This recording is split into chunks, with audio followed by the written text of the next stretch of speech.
তোমরা মন ফেরাও, স্বর্গরাজ্য এখন খুব কাছেই। মথি 3:2 বাইবেলে বর্ণিত এই আহ্বানটি দিয়েছিলেন দীক্ষাগুরু যোহন। তিনি মানুষকে পাপ থেকে ফিরে এসে ঈশ্বরের পথে চলার জন্য ডাক দিয়েছিলেন।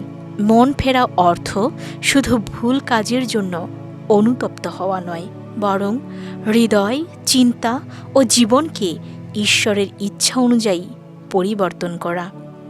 স্বর্গরাজ্য কাছে এসেছে মানে ঈশ্বর তার প্রেম, করুণা ও মুক্তির দ্বার মানুষের জন্য উন্মুক্ত করেছেন।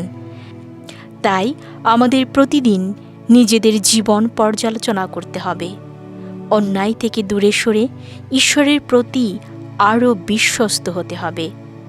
তাই আসুন আমরা হৃদয়ে দরজা খুলে ঈশ্বরের আহ্বানে সাড়া দেই, মন পরিবর্তনের মাধ্যমে তার প্রেম ও শান্তির রাজ্যে প্রবেশের জন্য নিজেদের প্রস্তুত করি।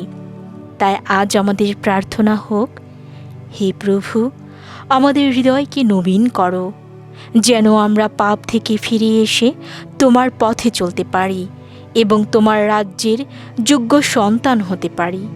এই প্রার্থনা করি আমাদের প্রভু যীশু খ্রিস্টের নামে, আমেন।